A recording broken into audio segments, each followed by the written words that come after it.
In 1892, the famous American poet Walt Whitman described slang words as the start of fancy, imagination and humour, and the breath of life. Do you know what skibbity toilet means? I would have no idea.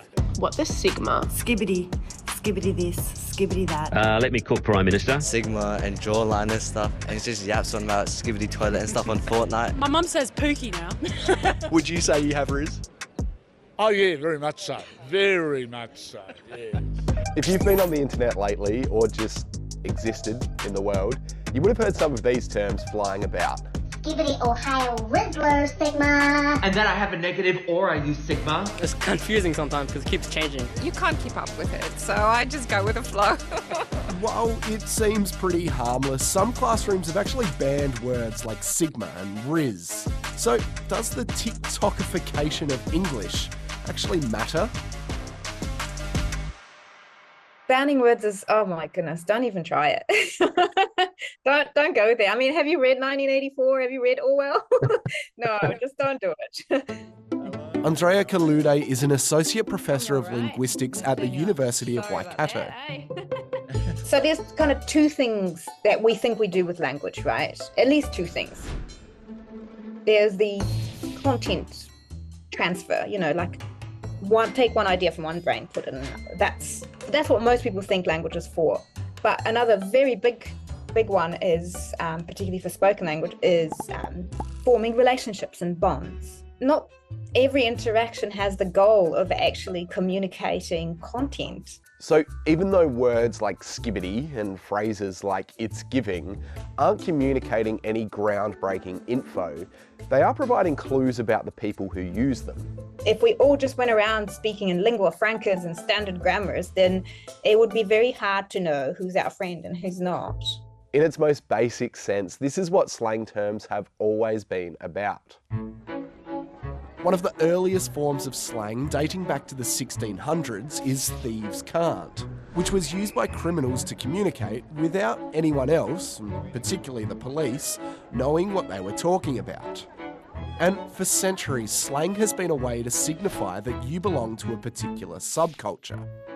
A subculture is a smaller cultural group within a larger one, so it might be as broad as the religion you follow, or as niche as your particular hobby. If a birdwatcher heard someone talking about the Patagonia picnic table effect, they'd know they're in the presence of a fellow birder, without knowing much else about them. In fact, this abbreviation, IYK, if you know, you know, and this kind of sums up that pride in, I've got the know-how, I'm in the in-group, I've got digital literacy, and I know where this meme comes from or where this reference comes from. The internet is a subculture in itself, and one that is often dominated by younger generations.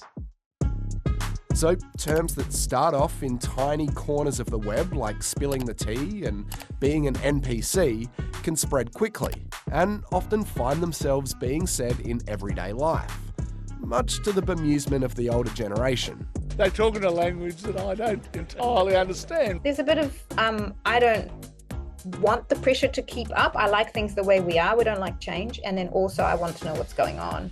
And there's also a fear that, the younger generation are doing things they shouldn't, including with language. I think we impose our values and our view of the world and interpret their behavior in terms of how we would have acted when we were 20. And the world has moved on. We can't operate in that mindset. Some people think this overuse of internet slang is creating a wider problem of literacy, and young people are forgetting the foundations of proper English. According to the most recent NAPLAN tests, more than a third of Aussie kids are lagging behind when it comes to literacy. And South Australia's Education Minister pointed to one problem. The kids are using slang or acronyms or often not even words, emojis, and that is the way they're getting used to communicating, which is contributing, I think, to sort of eroding their understanding and ability to write in long form and write accurately and correctly. The experts I spoke to tended to agree that spending lots of time on your phone may impact school results. But when it came to actually using that slang, they weren't so sure. When mobile phones were quite new, and there was a concern then that if you're just texting and using texting language, which has all these abbreviations, then your literacy is going to be decreased. And actually studies showed that those children in particular who dabble in text language, who send messages, who play around with language online, tended to be more creative and tended to also do better in school literacy testing. These studies point out that in order to play around with language, to shorten it while still being understood, you have to have a really good understanding of language and grammar in the first place.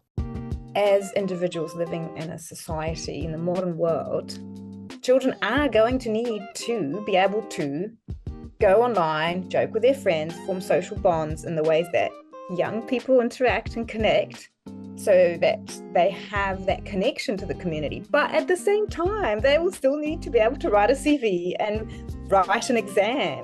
Formal language is still extremely important.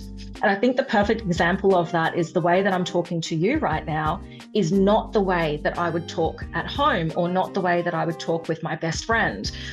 We would be using different language because that's our generational language.